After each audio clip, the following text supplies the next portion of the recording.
In a statement read out on national television, the army spokesman said they'd been gathering the deposed leader and what they claimed were his local and foreign accomplices. En tout état de cause, le gouvernement nigérien a réuni... In any event, the government of Niger has to date gathered the necessary evidence to prosecute before the competent national and international authorities the ousted president and his local and foreign accomplices for high treason and undermining the internal and external security of Niger following his exchanges with the nationals of foreign heads of state and heads of international organizations. Des chefs d'État étrangers et des responsables d'organisations internationales. Nigerians. What happened in Niger did not start from the country. It's something that emanated globally. It has been a Cold War, which has been between the Western nations and the new allied nations, which is Russia, China, and Co., the BRICS nation. There's been a Cold War between these two nations, and they begin to fight this war in different dimensions, from technology points and then to energy points. But what is currently going on, and it's an energy war. It's an energy war. Energy war. Energy war. It's a war between the Western nation and the new allied nations, which Russia and China is leading. It's a war of control of resources, also between the two groups. So this has been on over time. And if I want to really dive more into it, I will take it back as far back as 2014, 2016. During the major exploration of the oil, and which has led to some supremacy battles between this block of people, and that alone has a major impact to deal with. So, looking at it from that point of view, it's a war that the Western nations is fighting for the liberation of Europe from Russia endangerment, because they have been so much dependent on Russia over time. So this battle is what led to the Ukraine war. And it's another replica of Ukraine war that is going to take place in Africa if we don't stop it, because it is resources that is the matter. And I'll take you to a more detailed analysis about it. The war started when Russia constructed the Nord Stream 1 and 2, which was a major supply of gas to Europe. And this pipeline existed for a long time. If you remember, this pipeline passed through Ukraine, which was part of the Crimea area. And because Russia was constantly paying that passage fee to Ukraine, and they just decided one day in 2014 and took over Crimea area, the waterfront, and so that the pipeline could pass. And Europe did not do anything about it. They felt, okay, this has reduced our gas price. Okay, they clapped for themselves and they were happy about it. Because at that point in time, it was all beneficial to Europe. It was beneficial to them. So that continued, and until Russia decided to expand, encroach more into Ukraine. And then I said, hey, hold on a second, we didn't know you were going to go this far, and then it became this war. And if you realize that at the beginning of the war, once the war just started, it didn't take up to 6 months. Nord Stream 1 pipeline, which is what Russia invested almost $20 billion, got blown up. And Russia suspected US on the other hand, and that affected the US, that affected the Europe gas supply. And with that effect affecting the Euro gas supply, Europe began to look for an alternative to gas supply into their nation. An alternative, how can the entire Europe gas pipeline be fed? And that became a concern. Do you know what it did that was very fantastic? If you recall, in 2006, during Basenjo period, the Trans-Saharan African gas pipeline was fully completed in design, and the full studies was done, and it was satisfied that this gas pipeline is economically viable.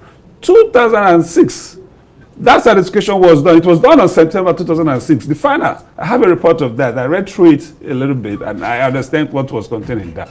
And this gas pipeline was supposed to pass from Warri all the way into Europe, passing through Nigeria. Nigeria had about 1,200 kilometers of it. The total distance to be covered was about 4,100 kilometers. So this is the gas pipeline. It passes through Nigeria, and passes through Niger, and then passes through Algeria and enter into Europe.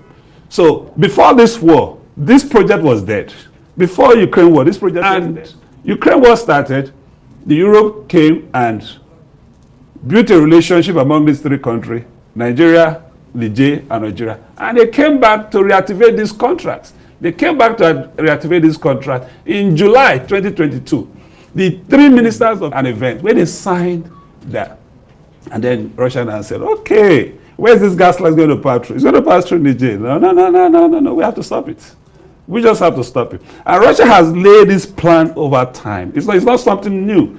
They knew that the resources of Africa is between West Africa and Southern Africa. So they have, if you look at the series of coups that have happened of recent time, it's a complete bridge blocking that coast from the top of West Africa all the way to East Africa. It closed. You started from Sudan, which touches the Horn of Africa, and it takes it down to Mali, takes it down to Guinea, takes it down, and now we have this. So that blockage has been created. So the question is, how would gas get into Europe? And Russia has said no. And by this, not only did they say no to it, they've also said no to the second source of energy sources, because the three core energy sources to Europe now rely on fossil fuel, which is oil and gas, rely on coal, which they have blocked through South Africa, and rely on what? Uranium, which the J is the third highest supplier of the world and has the highest, best quality in the world. So what else could they do? If you block that place, so when I make that definition and say that it is an energy war that is going on, and it is a Cold World War III that, if not stopped. Well, again, we'll still come back to if we don't stop it and explore the weed there. But again, I want to look at the energy war and the Cold War you just highlighted. Mm-hmm. What about the France, involvement in all of this? Because you've just spoken about Russia. And again, we'll also come back to the Wagner Group. But again, some have said that this, again, points to France. Look at it from the point of France. We'll not understand it fully. To be from the point of myopic point of view. Because if you look at it from the point of France, it means you're only considering the uranium. Since Niger got independent, the French government established 2 mining companies in Niger. Since independent, they established 2 mining companies in Niger. These 2 mining companies control over 90% of the uranium mining in Niger.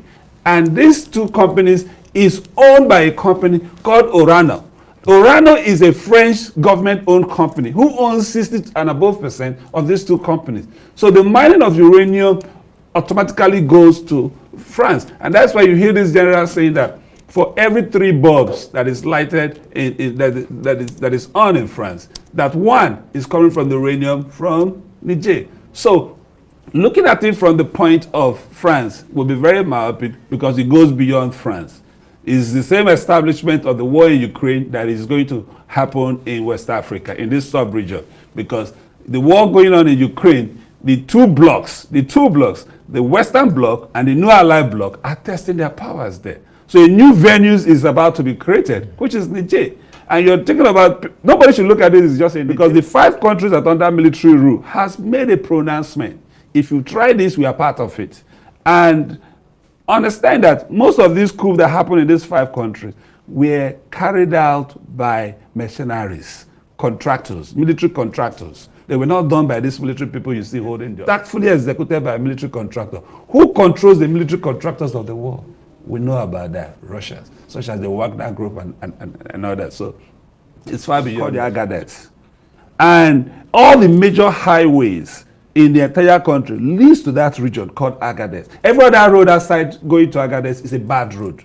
It's not looking good. It's abnormal. And Agadez, in part of Agadez called Alta. Alta has an airport, and more like an airstrip. But that airstrip is as busy as anything. And that is where the US has domiciled their drone sites.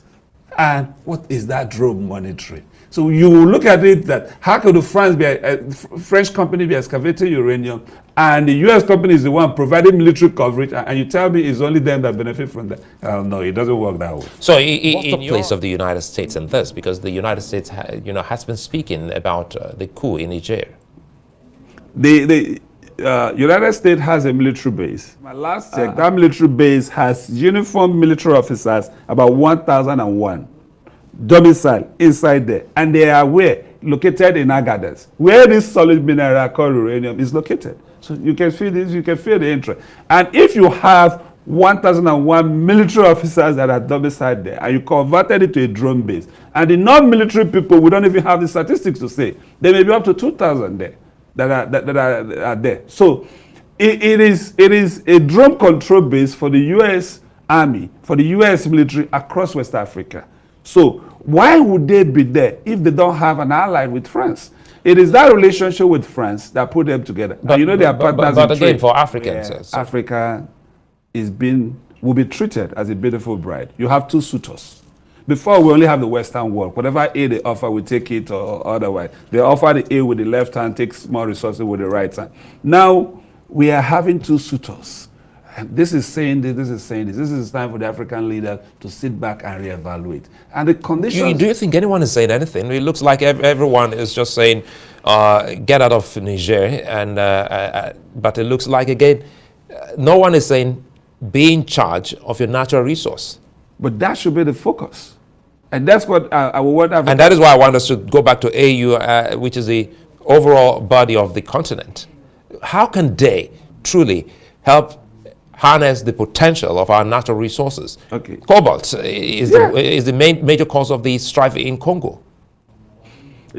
You know one thing, most African nations don't engage into mineral beneficiations.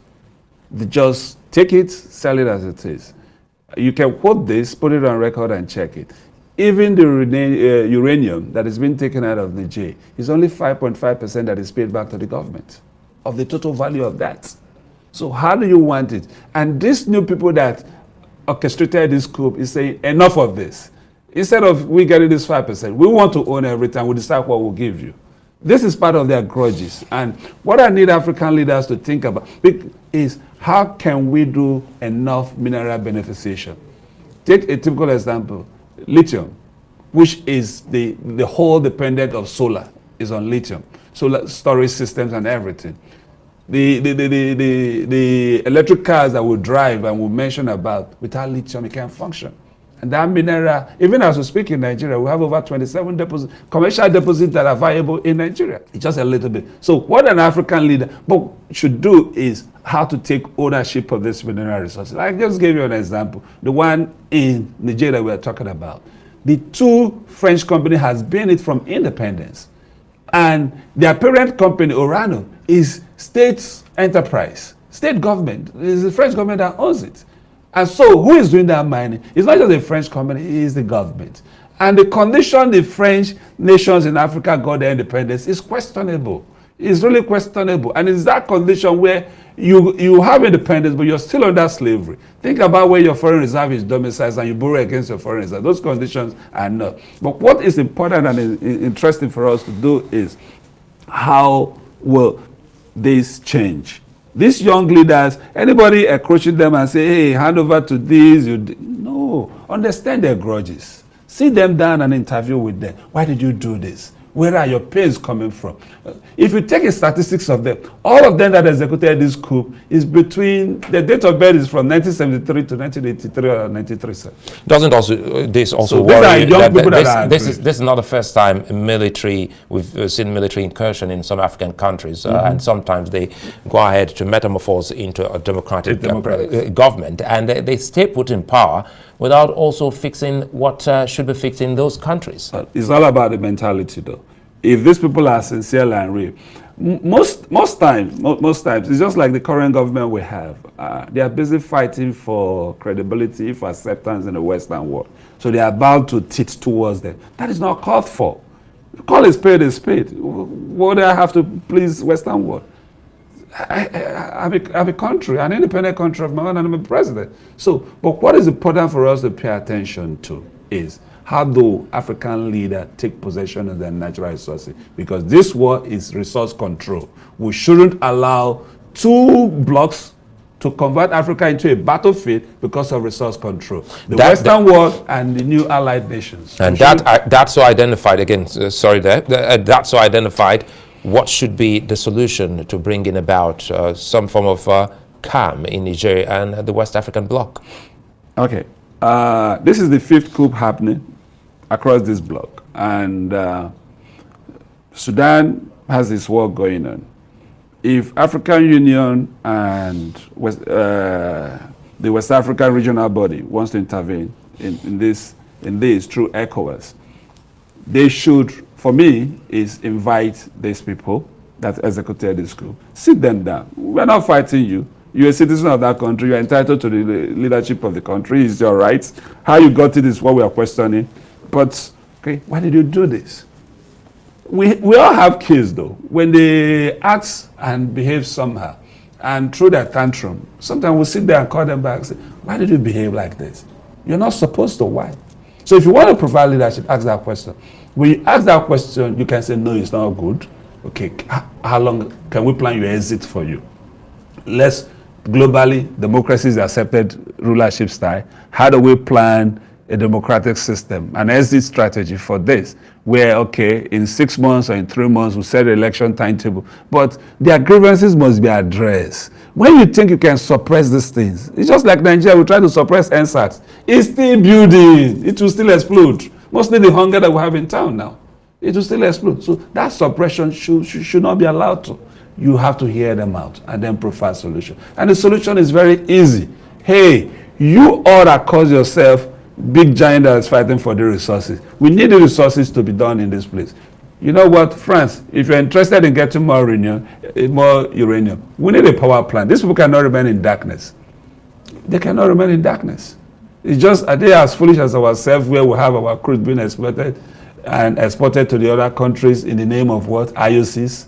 Sit all the IOCs out. If you don't have a refinery, walk out of Nigeria. Cancel every contract. There's nothing that will happen. It's simple as that. So we need to create a system where this natural resources is being put in place. And it's only when it's put in place in full utilizations in Africa that the benefit in terms of education, in terms of development, in terms of gold head will begin to. Because we cannot be sustaining them. It is Africa that is feeding the world. The world is not feeding Africa. But again, Africa has refused to also feed itself. How?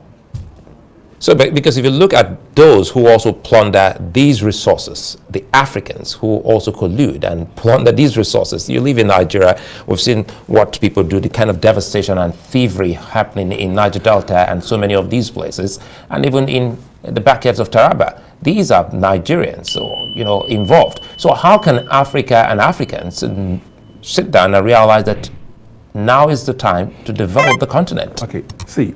It is not a case of realizing that now is time. It is the time. You know, why is the time? Let me give you a typical scenario in Nigeria. In Nigeria, I always tell people we have two block of people in this country.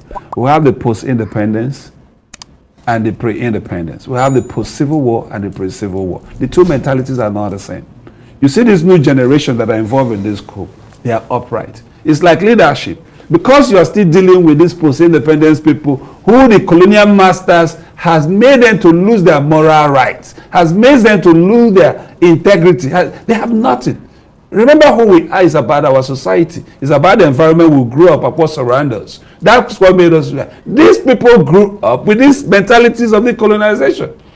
Think of it. So these old leaders are different from these young ones. They are never the same. Most of these people that you see that are involved with this coup, some of them, if you get close to talk to people from those countries and hear them out, some of them schooled in France. And you know where your own classmates, your own schoolmates begin to tell you, oh, we mine your uranium and we use it to power our plant. We take this. And you're in the same class with that person. Tell me how you're going to feel. If you have a gun to overthrow your nation, you will do it to change it. So there are factors behind it. So we need to come to that point where the leadership will begin to invest the natural resources in the African continent. But such people can as well know that you can actually form a political movement and not go with a gun. If you school with these people, you understand that those same countries, no, you chuckle on that. We're actually brought to where they are, not with guns. When you look at what slavery has done to African mentality, you need to overcome it, and it takes extra force. You understand? When you form these political parties, it's just, I don't want to go too far in Nigeria context. It requires resources. If you want to negotiate them, they are the one that will make the laws that will allow you strive. They are the one that will head where your party will be registered. They can deregister you. They can ban you. So whatever means you have, that's what those people have used. I'm not saying they are right, but I'm saying they should be heard out. They should be listened to. You can't beat a child and stop the child to cry. You can't push me to fall and determine the direction I'm going to fall to. No. But so far the continent is doing that, doing the listening. Right now, no, I don't feel so. I really don't feel so. Because if the continent is doing the listening, they would not start with that stick part. They could have gone with a carrot. For a coup that just happened on the 26th of last month, you're already threatening war? No. If not, the colonial masters are choking you. If not, the Western worlds are putting gun on your neck that if you don't do it, you must do it. These people must go. You don't exhaust negotiation. You don't exhaust discussion. We are Africans. So this discussion should have gone on stage by stage by stage. The people the Nigerian government has sent there are military people. Abdul Salam and the Sultan of Sokoto. These are retired generals. Send a diplomat who will sit with them and talk to them. Lamido Sanusi has been there, and the body of ulamas, they've all been there. Religious. And that means a lot. It means in Nigeria and in northern Nigeria. Yes, it means a lot. But what I'm saying is, when you send a team and you extract so much from it, and whatever you extract, you can. If you're only honest about it, though, the worst thing we have in this current government is we have a government that is fighting on legitimacy. It's fighting acceptance of the Western world. So if it sees opportunity that the Western world will give them that acceptance, they will jump at it and do anything. And I think that's what is going on. You can't do that. You can't. But the best you can do is provide our leadership. You're not there to please the Western world. Because this is a war between the Western nations and the new ally. And it is this combination that is happening in Ukraine. And it's about to repeat itself in West African soil. And the only option we have is that we must not allow it to happen. Well, it's a fine place for us to leave it. Dr. Onor Nachi, many thanks for speaking with us.